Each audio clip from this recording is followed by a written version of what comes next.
Well, hello there, friends and family. Glad to have you back over at the old home place again today.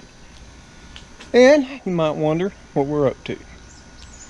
Well, we're out checking our little small plantings around the property, seeing how they're faring with the rainfall that we've finally been getting. Now, it's been raining since Sunday evening. Sunday, we didn't get a whole lot, got about 3/10. And because of pop-up thunderstorms, which are quite common in the deep south, we had off and on rain Monday and Tuesday, and today again on Wednesday. And sometimes it's been rather hard, but most of the time it's just been light to medium rain, just what we needed.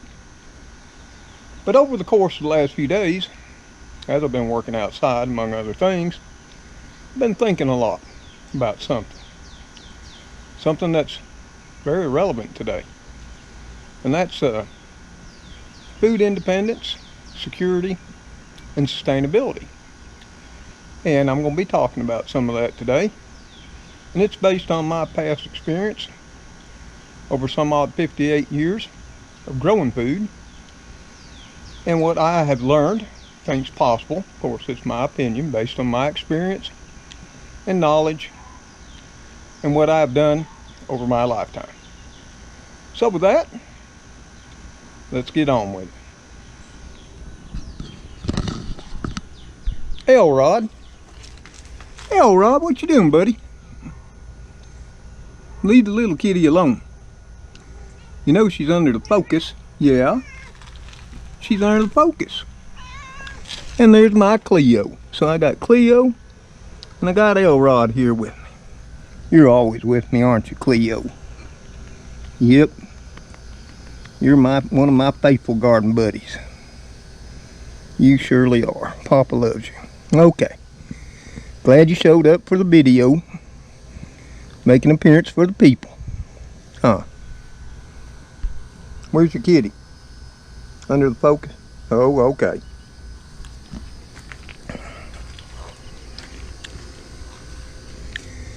So, I was out here on the south side garden bed. As you can see, I've stuck something else in right here. I'm not talking about my pH meter, moisture meter, and light meter. I'm talking about these three plants right here, which are 3 more of my dinosaur cucumbers. In fact, this was the original place in 2018 where I grew them. And they grew up all the way up the side of the house and then back down. The vines are anywhere from 30 to 40 feet long, produce cucumbers from the early parts of summer all the way till they died in the frost. But yep, I am checking the pH in this bed. And while we're doing that, I'll just take you along with me and we'll chat some, not only about pH, but about food independence, security, and sustainability. Because I think all of y'all agree, especially if you're following this channel, that that's become an extremely important issue. So important, you see it all over social media now. From Instagram, Facebook, of course YouTube, on every gardening channel, all the homesteading, small farming channels. But, is it possible to be totally food independent where you are living? And if it's not, could you find a place and purchase it where you could be? And I'm talking as close to 100% as possible, because that seems to be the mantra. Especially here on YouTube, many people are touting, you know, they're 90% or 95%. I won't go all into that. All I'll say is watch videos real closely. Decide for yourself. And I'm not. I grow little small plants here, like you're seeing, 3 cucumber plants over there. Currently only got 3 rattlesnake pole bean plants right here, y'all. Know why? Deer ate off the others. And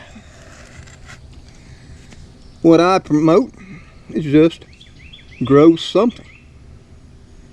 Anything you grow just adds to your diet, and whatever you grow is tastier and better for you. Start small. So what I do is just small plantings to encourage and inspire. Now, I could grow a whole lot more, and if push came to shove, I surely would. Well, I can see the pH here is nearly 6. Over by my cucumbers it's 5. 5's a little low. I'd like to be 6 to 6.5. And that. So there's a little bit of difference in this bed already. Let's check over here by the old tomato plant we got growing right here and see what it tells us while we're chatting. So I've been putting a lot of thought into this here food independence. You know, we already saw, because of the virus, our food production, our food supply chain, transportation, saw significant disruption, especially early on. Now, that being said, some of that is returned to close to normal levels. Can we maintain it? That's all depending on what this virus continues to do. And a lot of people are talking about a second wave. Of course, my thought on that is, when did we get over the first wave? Here in my state, we never did. First wave took off nice and slow, and now it's just growing exponentially. If there's going to be a second wave worse than this, whoo, it's really going to get serious. So that's what's made me put a lot of thought into this. Now, there's several ways to go about food independence. The first way is you just buy your food and you store it, especially dry foods, dehydrated, dried, and freeze-dried. You can also buy your food, dehydrate it yourself, and store it, or you can already buy it done. You can can it, freeze it, and become, if necessary, 100% food independent that way. And we're primarily going to be talking today about vegetables and stuff of that nature. We'll leave the meat for a different discussion, because it entails a whole lot of different aspects. Right there, that's a 7. So, just along this little bed right here, which is 18 feet long, my pH goes from 5 to 7. 5 being a little below by 1 point where it needs to be at the bare minimum for optimal vegetable growing. What you complain about, Elrod?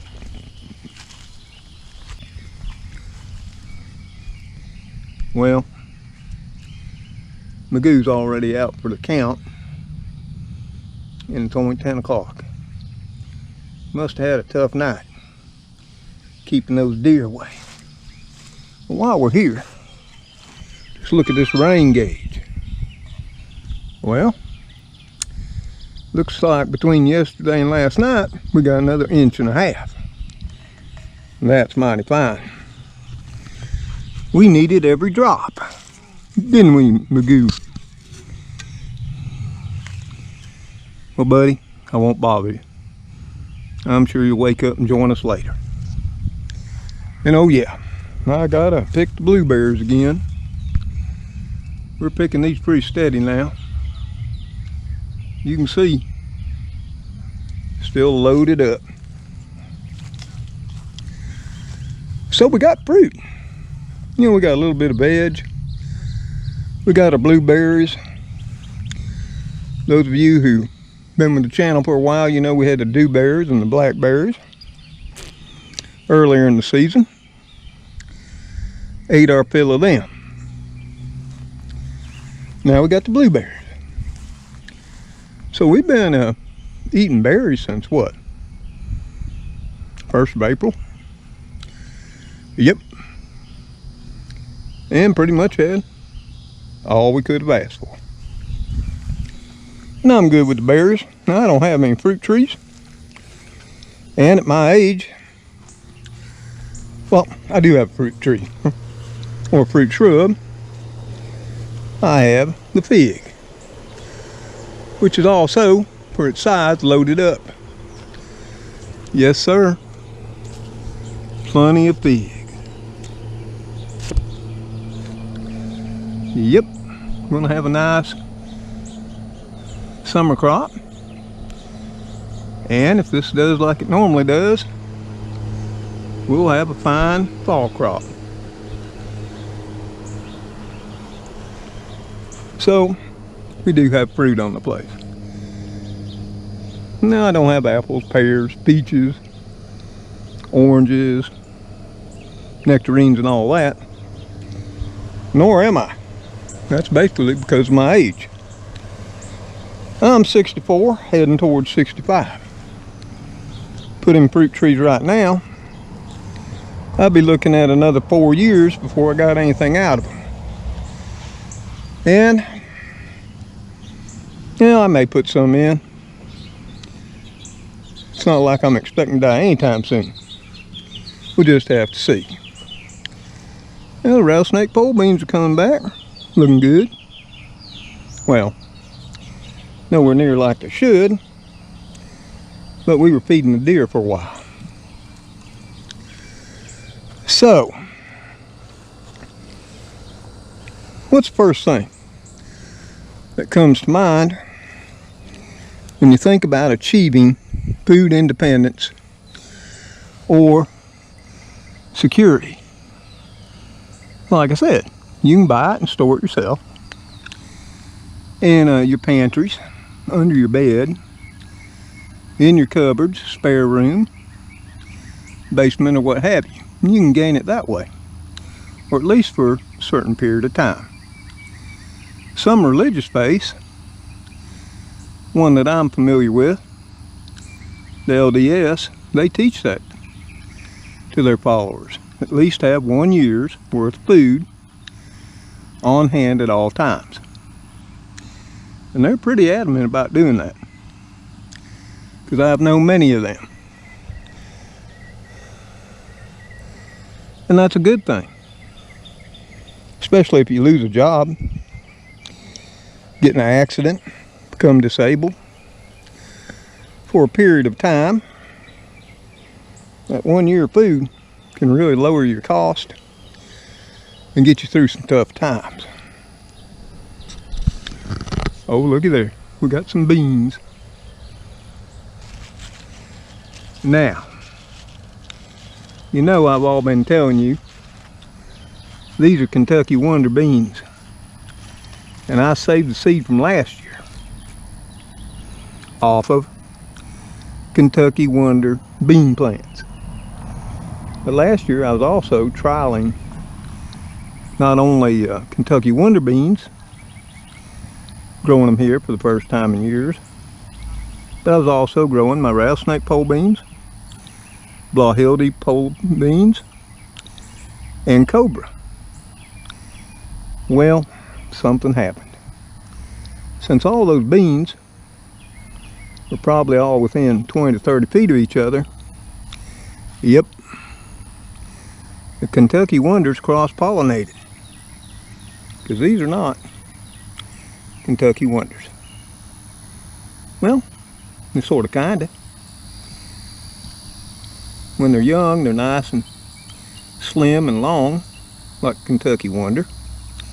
But you'll notice they have some purple striping. Yes, they do. And if you're familiar with rattlesnake pole beans, they have the purple striping. Of course, they are a little bit wider bean than these, normally from the get-go. So my beans cross-pollinated. So these did not come out true Kentucky Wonders. Now, they're some type of hybrid bean. They could well be a cross between a Kentucky Wonder, rattlesnake pole bean, a cobra, and a blauhilde. But at the very least, they cross between Kentucky Wonder and rattlesnake pole bean. Just looking at the length and the width of that bean, yep, it was my guess that happened. Oh well, as long as they're still tasty, that'll be okay. So, the second way to get food and independence, especially in the vegetable department and produce, is to grow your own. And that. Ooh, got a nice looking pepper starting to form there, Cleo. Did you see that? Did you see the pepper right there? Oh, plenty of blossoms on that one. Looking good. Soon we'll have green bell peppers. So you're going to grow your own food. What's that take? Well, that's going to take a place to grow it. Cleo, I don't got time to play. We got to do the video, then we can play, okay? Then it starts raining. Yep, you go clean up some. So you're going to need a place. And for some people, that may be your patio. That could be your balcony. Though I must say, that'll be pretty tough to grow enough food to be fully food independent, obviously. But if you have a house or trailer or whatever, you could grow in your front yard if they'll let you, in your neighborhood or city or town, your backyards and your side yards. And depending on how much ground you have will depend on whether you can achieve total food independence.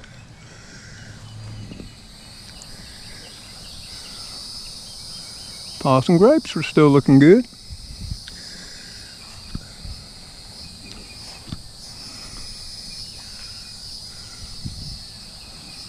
Oh yeah. We're gonna have some. Now, I have right at a ½ acre here. Ooh, look at that plush of mushrooms that came up with all this rain we've been having the last few days. You see those, Cleo? Don't be eating them. But that is a sign that our ground is really healthy. That's what comes adding all those grass and leaf clippings year after year after year. Oh, Magoo, I see you made it. You made it, didn't you, buddy? Glad to have you with us. Nope, we don't got time to hold the Magoo. Later, like I told Cleo. Yeah, you tell him, Cleo. We ain't got time for that mess. So,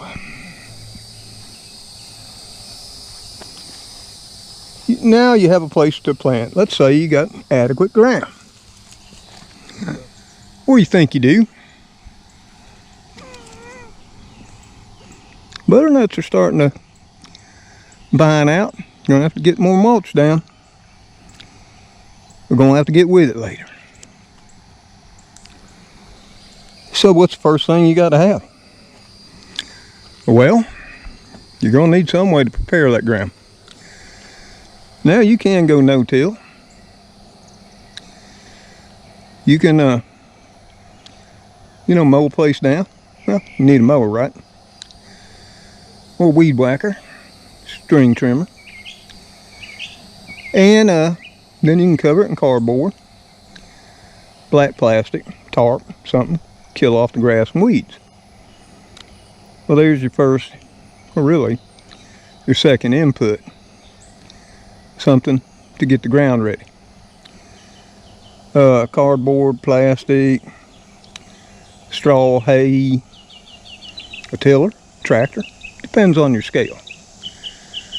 So there's your first input you're going to need. Okra's coming along. Something still finding that rather tasty over there. A lot of bug holes. Beans are recovering nicely though, don't y'all think? So, now you got to prepare the ground. And if this is your first time growing in a certain spot, hopefully you'll test the soil, which means you're going to have a soil test. And that's another input. Something you can't make or manufacture on your own. You're going to have to buy it and do it, or take samples, send it off, and have somebody else do it. So, let's just say you got the ground, you've got started to prepare it, get it ready for planting. You test your soil. Now, you're going to amend it. Now, in organic gardening, your amendments would be certain rock minerals, compost, and manures. Well, especially for most first-time gardeners, there's going to be another input. You're going to have to purchase that. Or maybe you have a friend that will give you some. Now, a lot of times you can go out here and talk to farmers. I've done it before. Offer to clean out their stalls for them just for the manure. And you'd be surprised if you chat it up some with them, get to know them. And they might let you do it. It's worth a try. But most people purchase the compost. And you'll see that a lot of times here on YouTube, especially the homesteaders and gardening channels. Market farmers, they buy a pile of it. They also make their own, but nowhere at the quantities that they require. Not saying that's impossible, because at one time in my life, I did just that. It did take a lot of work and time to do it, but it can be done. Not saying it can't. So you're going to have your soil amendments. Now, if you're not going to go organic, you can use synthetics. And that's something I want to talk about. Because everybody seems to be down on synthetics. Well, there's no reason to be. Do you realize that without the introduction of synthetic fertilizers, literally billions of people would not be alive today? That's just a fact. And no matter what civilization you look at or what country, the availability of food in that areas and regions, ability to produce adequate food to feed their population, is directly correlatable to the population growth. Yep. Even here in America. You take a look back in our history. Right after World War II, the fertilizer industry blew up. It started expanding rapidly. Farmers started using it more and more and more. And if you go look at population charts, you can see where our population took an upward trend. And why? Because commercial fertilizer was readily available, fairly cheap, which made for more abundance in production and harvesting food to feed the people. So whether you're going to go with organics or synthetics, That's your decision. That little small carrot was tasty. I forgot I dropped it when I was picking carrots last night.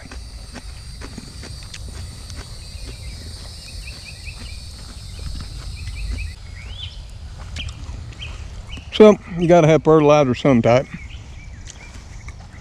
Now, if you have animals on the place, the poop, manure, becomes a byproduct. But it's far from free. But we'll go over that in the video on meat. Oh, as you can see, we got our 4 pepper plants in there that we got back from Superfoods a little over a week back or more. They're starting to look fine. And then we got Anaheim there, Cowhorn. We got a Lunchbox Red and a Lunchbox Orange. Yeah, I still got plenty of lettuce, even though it's starting to finally bolt and go to seed. Still tasty. That Black Seed Simpson is still edible when it bolts. And so is the salad bowl. I gotta say, that salad bowl, it's hanging in there in the heat. Far better than the Black Seed Simpson. Both are heat tolerant. That salad bowl, that's gonna probably become a mainstay here for me in the deep south. And of course we got our Atkinson tomatoes, which you can definitely tell the difference. They're an heirloom against the Beefmasters. I think you can see that. But all of them are just loading up on tomatoes. There's a pile of them off in there, if you get to looking. Now I'm just one little old man. Now I got one really starting to get really large down there. That one's getting to be bigger than the palm of my hand. There's a couple more like that off in there too. Overall, the plants are looking nice and healthy. So I think for one little old man, I'll have more tomatoes than I wanted. So, we got the fertilizer covered. We got to get that from somewhere. Now, I'm going to have the seed. That's got to come from somewhere too. Because if you're not growing anything yet, it's going to be hard to save seed. Of course, I'd start doing that as soon as possible. The seed has been another issue this year. Many seed companies are out of stock. Something I haven't seen in my entire lifetime. But that just shows you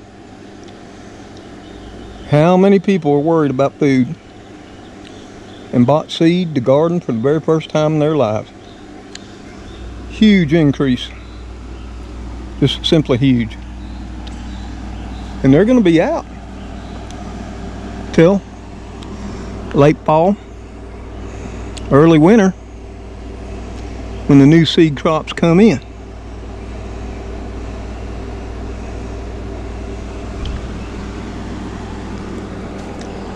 Cucumbers are looking fine. And finally, my dinosaur ones here have started to bloom. Albeit these are all male flowers, which that's good, because I need males to pollinate these Cassandra over here, which are all female. Didn't think about that. They grew ahead of the dinosaur, and they started producing their cucumbers, but I didn't have a pollination source. So, as you can probably see through the netting, they all turn yellow, die, and fall off. hopefully now that the dinosaur cucumbers are blooming, the little bees and wasps and what have you will do their job, visit all the flowers, and pollinate the passanders as well. We'll have to see, because pollinators, every year, they seem to be getting slimmer and slimmer, which is another thing you need if you're going to grow your own food. Of course, now you're going to say, well, you can get bees. Yeah, you can. Now, to grow your own food and achieve food independence on the vegetable side, what, now you're going to become a beekeeper too? Of course, then some will say, well, you can just hand pollinate. Yeah, you can do that. Now, I've spent many hundreds of hours, if not more, doing that over time, probably thousands. It is laborious and time consuming. So, if that's all you got to do is garden for your food, it is also possible to do. And there's many veggies that don't require pollination by bees. Tomatoes are one, peppers, beans, and I would just have to think hard. There's other vegetables. Those are just the ones off the top of my head. Well, of course, onions. That should be a given.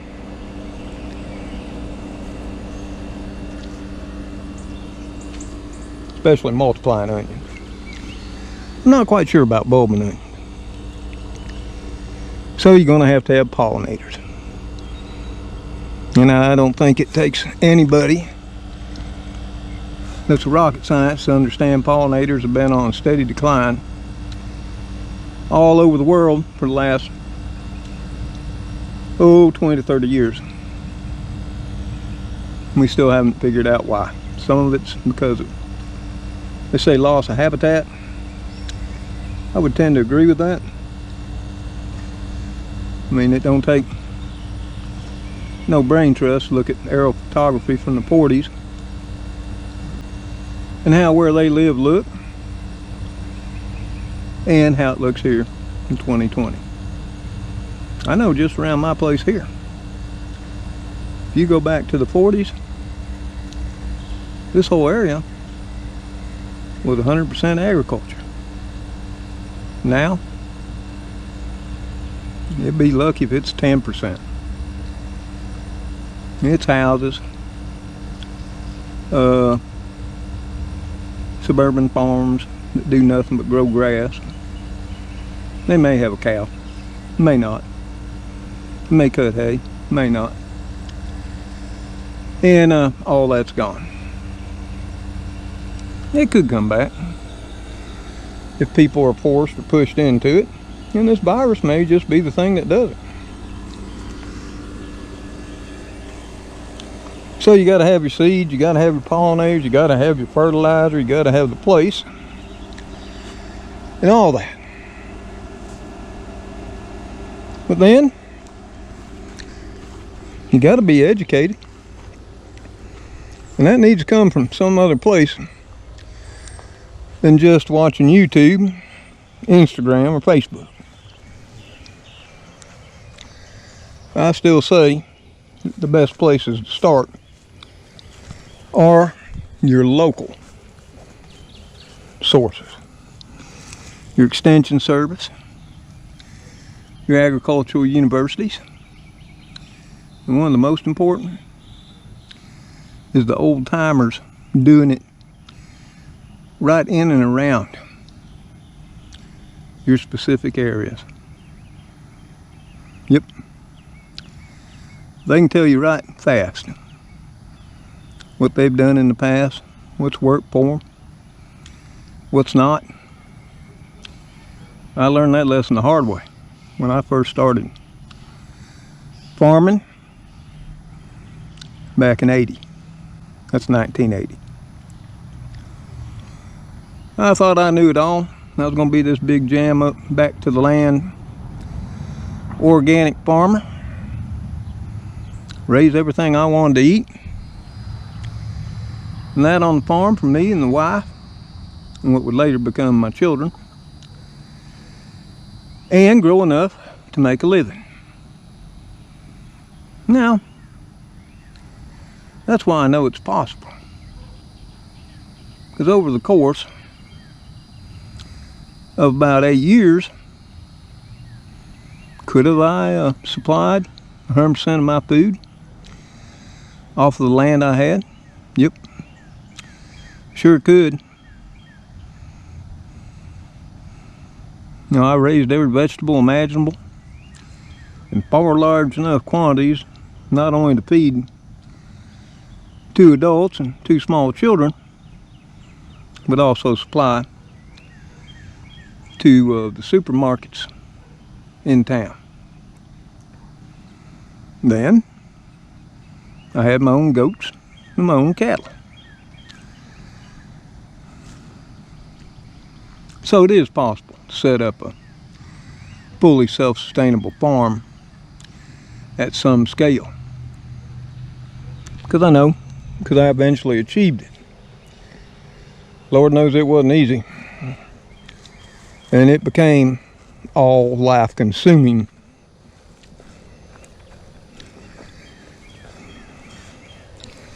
So now that you've got, you know, your place, you prepared your soil, you've amended it, you've got your seeds, you've planted, you're becoming educated. Well, how's that first year going to look?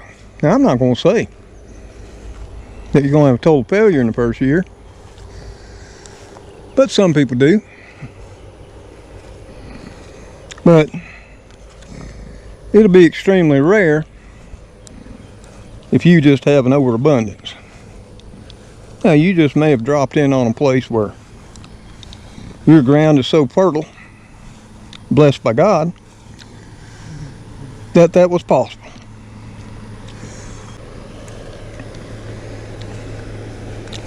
Then you could have been blessed by God to have the perfect growing conditions. Now, I'm sure all of y'all watching this that do garden to some extent will understand those are very rare times. More often than not, you're not going to have that perfect soil or that perfect weather for growing. Woo! That Latanya is so beautiful. And this thing blooms from spring all the way to frost. And that's why I just love it to death. It's not like a lot of things that you plant. You gotta take care of, feed, maintain. They bloom. You enjoy the flowers for a couple of days to maybe a couple of weeks, and then they're done the next year. This Latanya blooms all season long, and it thrives here in the south, deep south, as you can see by how massive this one is. And it ain't all that old. Oh, this is probably maybe 6 years. And like I say, it's just massive. A lot of flowers for the pollinators. Hummingbirds just love this to death. So do the butterflies. But a worrisome thing that I saw this year for the first time that I have not seen but a couple of bees on this year. Well, last year had quite a few bees. The year before that, covered up. This year, my bumblebee population, my leaf cutter bee population, for whatever reason, has plummeted. And that's going to have a direct impact on what I'm growing here, and would have and what you're growing wherever you're at.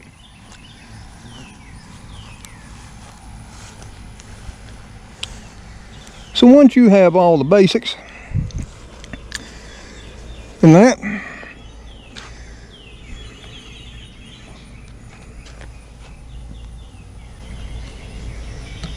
so there, once you have all the basics covered,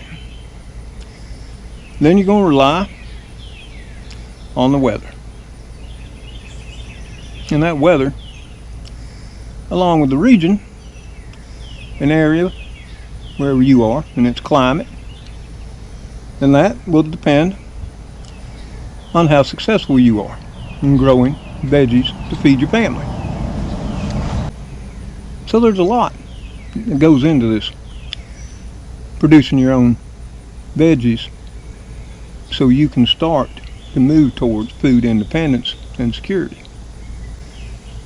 Now, if everything goes perfect and you plant enough to suffer any losses you might make, not only are you at the mercy of the weather, but you're at the mercy of disease and insects too.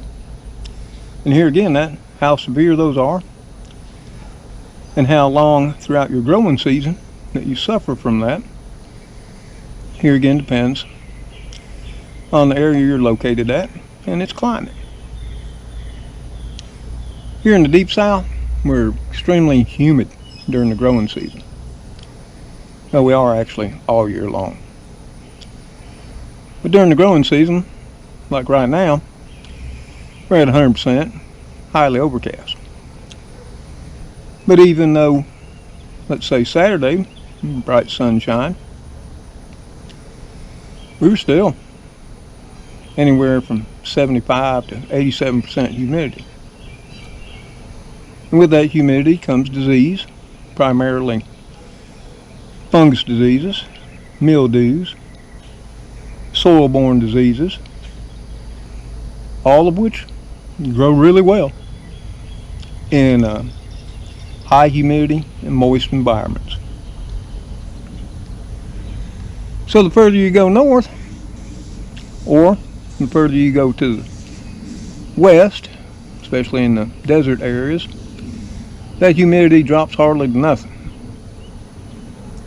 And up north, it's even less farther you go north than it is down here in the south, deep south. So you're going to suffer some losses from diseases, which could be totally take out your entire crop or some portion of it.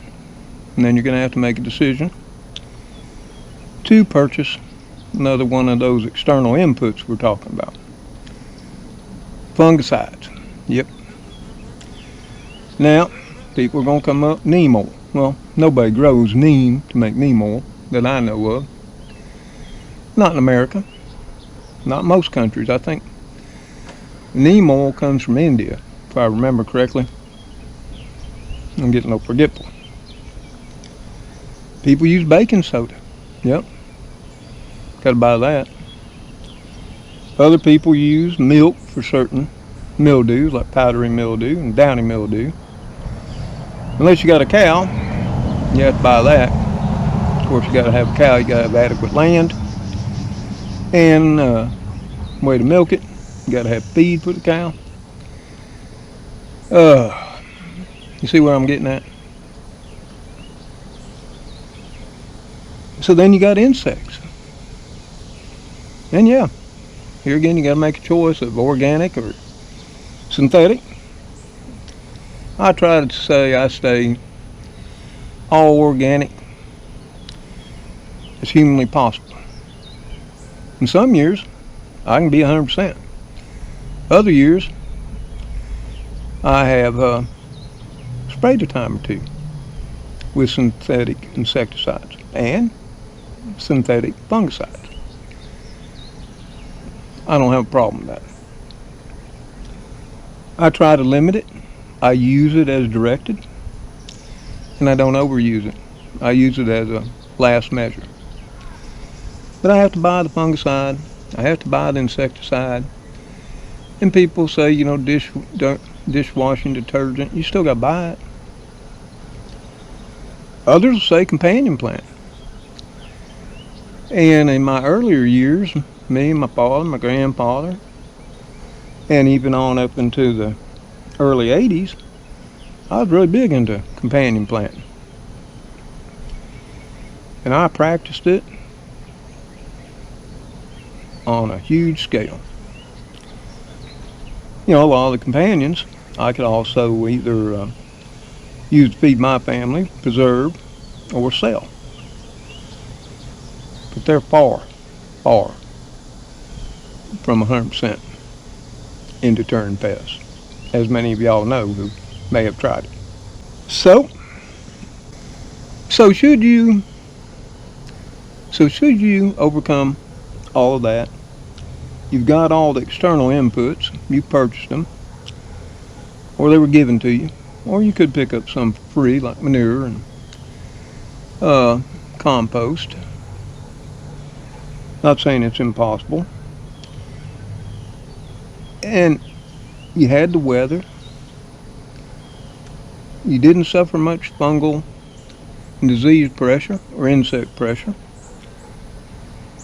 Well, here again, depending on how much you put in, how much space you had, your climate, knowledge, along with all the other factors I've already mentioned, will determine what percentage of your food that you could cover by growing it in your own place.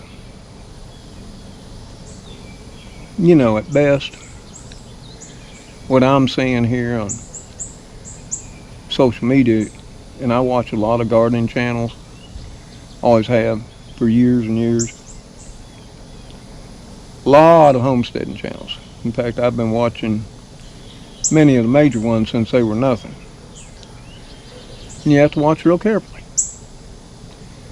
And they start saying they grow 80%, 90, 95.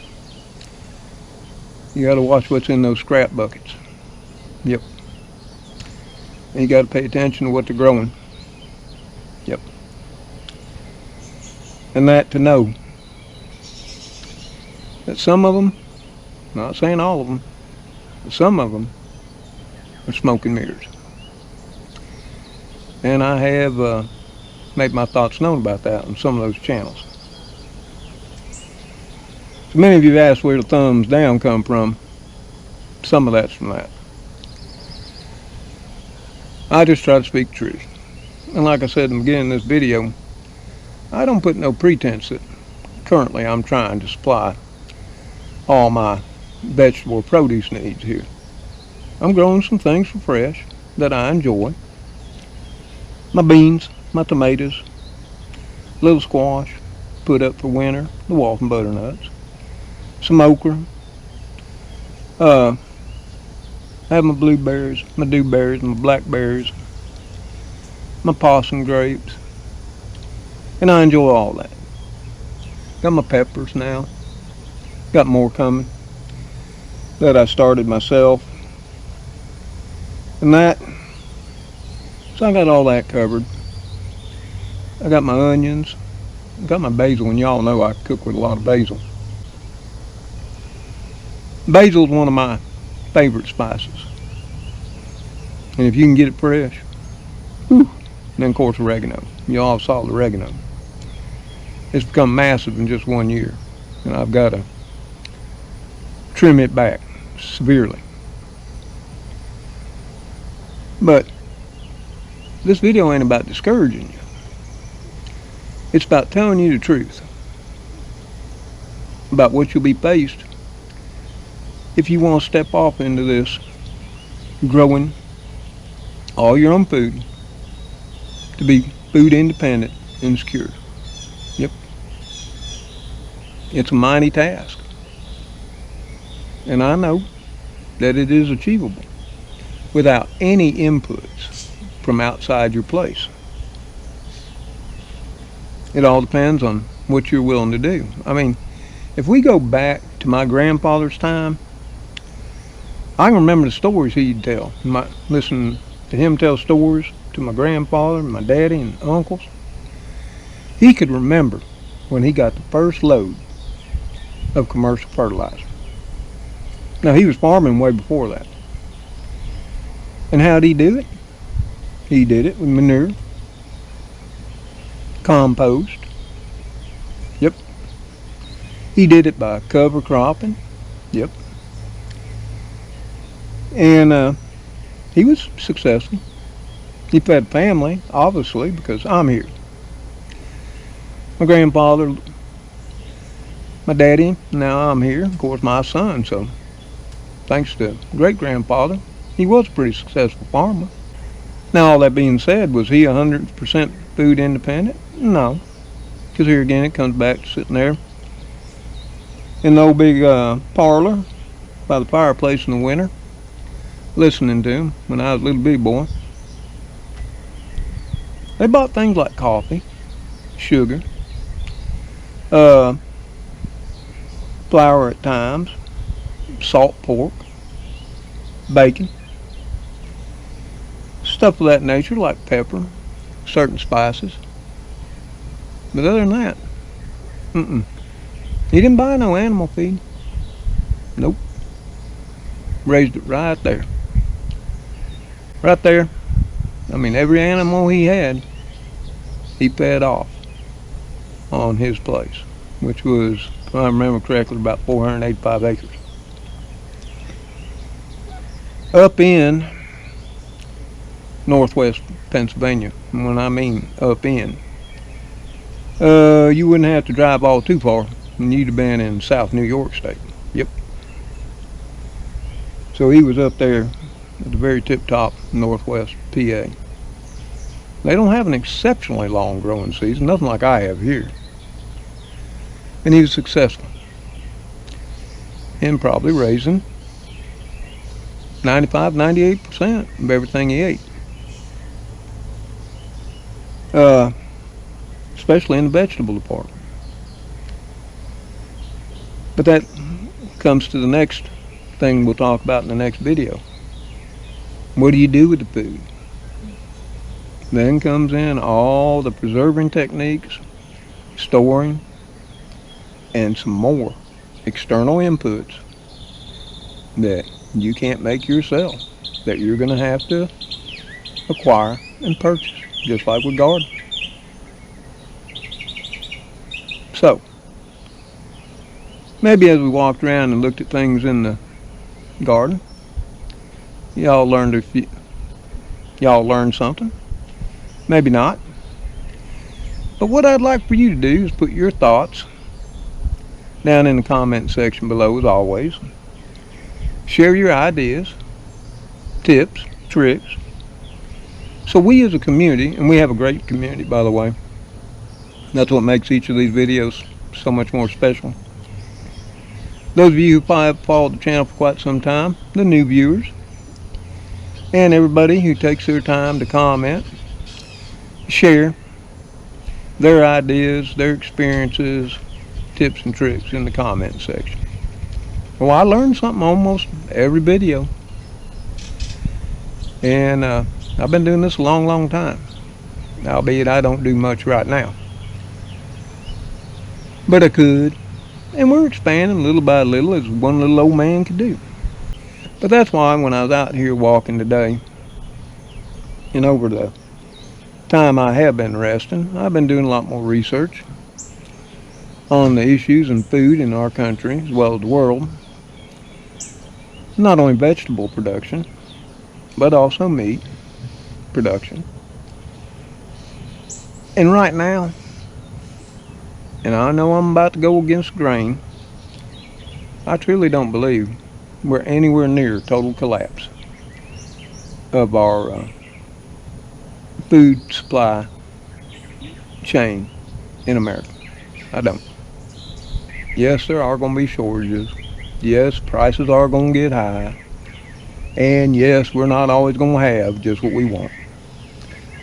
But up until this year and the pandemic, we Americans were highly spoiled. And that may be something that we have to get over. And we may have to go back to the way life was when I was a child and teenager.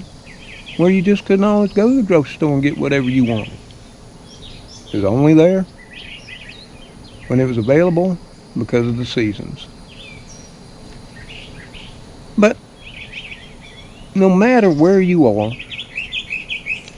whether you just have a balcony or sunny window, or maybe you don't even have that, you can grow something. And that growing something builds up your experience and your knowledge. I got a good friend up in Alaska, Rudy. He's the Alaska prepper. He's got some arrow gardens. He's never gardened in his life. I think he's got 2, 3, maybe 4 now. And he's growing inside his house. Lettuce, tomatoes, herbs, I'm not sure all what. And as he said in the previous video here a little while back, he hasn't bought no lettuce. Hey, kudos to Rudy. So you can even do it on your kitchen counter, or your dining room table, or the floor. It's all possible. Now, you're not going to feed you or your whole entire family on anywhere near what you consume. And that's not the important thing. The important thing is learning, getting the experience, gaining the skills, getting that up here. Yep. And it all starts with the first seed. I think that's where the saying comes from. You know, planting a seed is like planting an idea. Yep. Or something like that. For those of you who stayed to this part of the video, very end, I know I haven't been on since Saturday.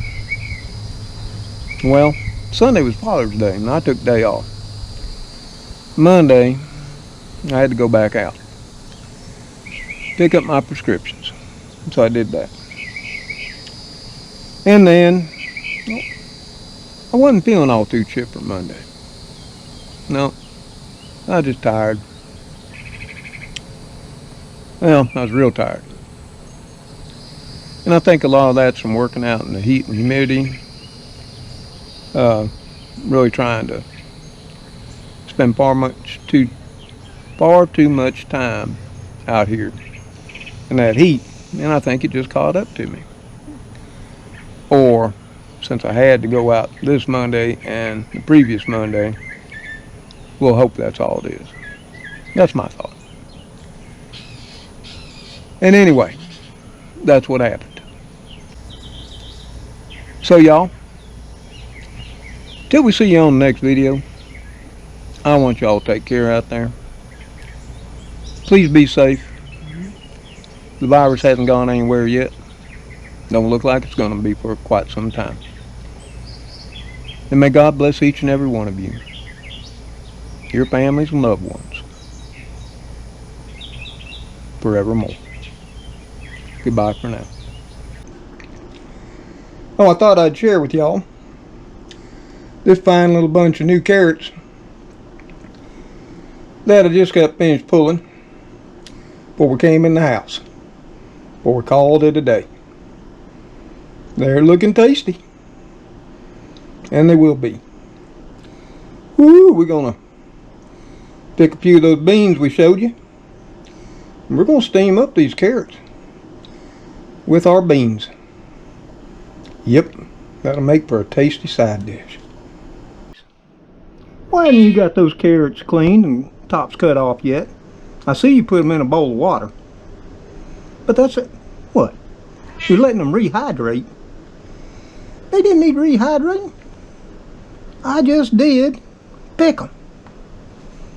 You're slacking, girl. Huh? You want special food tonight? You better get with it. Get those carrots scrubbed up. Get those tops cut off. And that root end cut off. You hear me? You hear me? Don't give me the silent treatment. Later, all.